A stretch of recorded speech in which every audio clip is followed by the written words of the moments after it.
So I want to start off with touching on roof maintenance. It's one of the big things that we really need to have people work on and watch. I know our rubber roofs, they're guaranteed for 12 years, but that doesn't guarantee our sealants or anything else on it. It's just the rubber membrane itself. So we need to get out and check them every so often. Every spring and fall, we recommend that you get out and do an inspection of your sealants on the roof. The biggest issue that we always see is the front seam on the trailers. That's where we seem to have most of the leak problems. That's where most people, if they have a bad ceiling pan or anything, that's where you'll have an issue. So we take in, biggest thing that we want to recommend is that you watch and maintain that seam. So what ends up happening is when you're driving down the road, you're driving along at 70 miles an hour, what's most of us average driving down the road, and then you get a headwind or something, you get all the air pressure on the front of the trailer. And that causes that cap to get pushed in, which in turn, it can work on that seam and make that seam open up there. And that's probably the biggest issue that we have. So that seam, we recommend you get up every spring and fall and check that. If you're doing a long trip that you go to Florida or something when you get back, I'd recommend checking that seam because there's a lot of pressure that goes up in that front seam. And if it does open up, that's where our water seems to protrude and come in. That's where we have our biggest issues. So if you do get a leak up in the front of there, got some different sealants that we like to use to repair those leaks.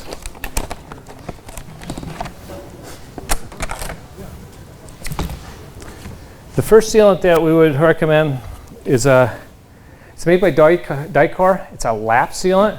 Basically, it's a self-leveling sealant that can go onto the rubber roof material. So what you'll do is take the rubber roof. You want to clean the area good. You can wash it, or you can take some mineral spirits or something like that. Clean and prep the area really good. The mineral spirits, when you wipe it down with a solvent or something like that, will soften the sealant a little bit, and it gives it a good adhesion when you put the new sealant on it so that the two bond together. The self-leveling sealant, when you put it on, will level itself out, so if there is a gap or a crack in there, it will actually ooze into that crack and fill that void for you. So it does a really good job of filling that in. It will look nice when you put a bead on there. Just kind of, you can take like a rubber glove and smooth it out, a paintbrush or something like that, and just smooth it out nice, and it will lay down really nice from there.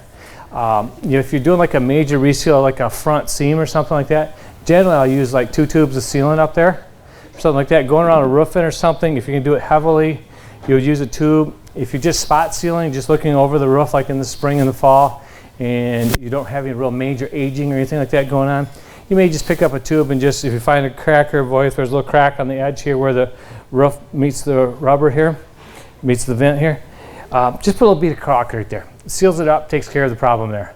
So it's just a good maintenance to take care of, and it keeps that part of the roof. Watch your seams on your corner moldings in the back corner. Sometimes they'll work loose too here, back here. So you want to watch for some of that stuff. Just make sure we don't have any problems. Like I said, the front seam right across here, that's where we have a lot of trouble. It'll open up and you get a gap right here, and that water runs across the front of the trailer and seems to run right in there. Ends up wrecking your ceiling panels. So them are some of the big areas you want to watch for. Another sealant that we use, it's a non-leveling sealant. It's similar to the other sealant, but this here is, with it being non-leveling, if we were to put, if you got like a fifth wheel or something, you come around the radius of the roof, the leveling sealant will just kind of ooze down, ends up in your awning track or something, kind of makes a mess. They do make the non-self-leveling that you can put on those surfaces, and it works really well, and it stays in place for you. So you can pick up either one of those. There's also the newer roofs that we're using are the Superflex roofs. This here will work on either one of the 3 roofs. But that's something that Camp World sells, so you can step by their store. They've got it. We sell it in our store too. So pretty much sell the same stuff. You can get it in white, gray, tan, so there's many different colors available depending on the roof on your trailer. So it isn't just the white sealant, so look at what color you've got, so you put that on and it matches and it looks good like that. So yeah, so pick up some of that. Corner moldings, we'll use a silicone caulk on those. So when you get the corner of the trailer itself, if you need to do some sealant and maintenance on that, we use pure silicone on it. That's one of the most popular sealants that the manufacturers are using right now. Nice part about silicone is when it goes bad or you get a section you need to remove, you can take like a nylon scraper and you can scrape them off real nicely. And it cleans up real easy. Some of the older sealants, and we still use some of it, like a Superflex or like this here, the GeoCell. Has a great bond, gets really hard. I know there's some other sealants out in the manufacturers that really bonds and gets hard that people use in mobile, mobile applications, or they use it in their house and stuff. The big trick is trying to get that stuff off. You can spend a ton of time when it gets time to clean it off and reapply it, trying to get some of the harder sealants off. So they're available, they work well, but it's just a little harder, where the silicone comes off pretty nice and easy. The other thing I have found, that when you do the silicone, you can take, if you're not very good at caulking, if you grab some masking tape or black electrical tape, something like that, tape both sides of it and smooth it in with your finger. It gives you a nice edge. Pull the tape off and it looks nice and finished, instead of the big blobs, or some people, they put a ton of, it's easy to put excess sealant on it, so it always ended up happening. And you get too much caulk there, and you're trying to wipe it off, you're trying to get it off. As you go down, it starts building up on you. It just becomes a mess. Or if you can wipe it across the tape, have a piece of paper towel or a rag or something to wipe it into, you can clean it up really nice, and it looks really good that way. So that will give you a much nicer finish in your caulk. And of course, you can get the silicones will come in white, tans. There's many different colors, clear. So different colors. Clear caulk, of course, that hides a lot because you don't really see it. But just whichever you need to use on it works well. This year will not work on the rubber roofs at all. Once it dries, you'll be able to take your hand, rub it across the rubber roof, and it'll wipe right off. So it has no, so if you have a leak or something happens, that's not going to fix your problem on the road. You need to get a sealant for a rubber roof. So make sure you do use that. Okay, another thing that we got to take care of on the maintenance is a little bit more on the outside of the unit, going around the perimeter of it.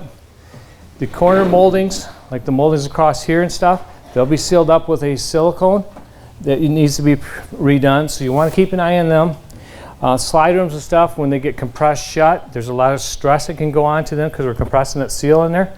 With time, it can force some of those sealants to open up, so you want to take and make sure you put some caulk on that.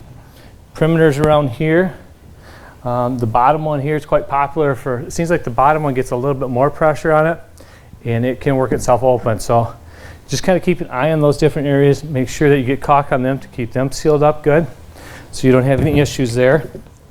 On the tops of these, on the new units, we're using a tape called an Eternabond tape. It's ran right across the top flange of your slide room here. It's where the transition from the rubber to here meets. It's basically a simple little tape like this here. It's got a little clear backing on it. You pull that off, you can run it right across there and stick it onto there, and that seals it up. That's what the manufacturers are using. With time, we've had them come loose. It is harder to get it off. It takes some time to get that stuff off, but the other thing that we've done is if it comes loose with just a little bit at the edge here, we'll run a bead of silicone right across here. That keeps it down and keeps the water from having a chance to get in there. So them are things we'll kind of watch for with time. If it starts loosening up at all, we'll run that bead of silicone on there and seal that up. So another thing we'll do, if people have trouble damaging the rubber roofs in transit, they'll hit something, hit a branch or something like that, and end up tearing their roof.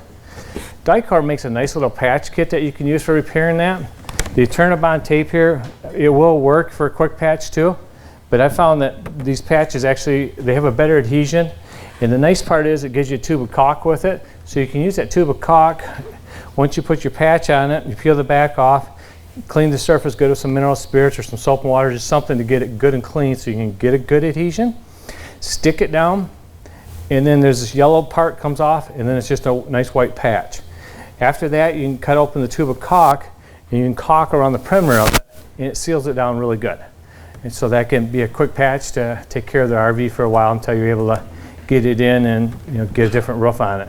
If you tear a roof bad enough, you can turn into your insurance and get a new roof on it. So it's something we quite often do. We probably do 20, 30 of them a year, it seems like. So it does happen quite often, but it's nice to know, though, if you're on a trip or going to make a trip and you find that all of a sudden, there's a couple ways to patch it, to do a temporary seal to keep it going so that you can complete your trip.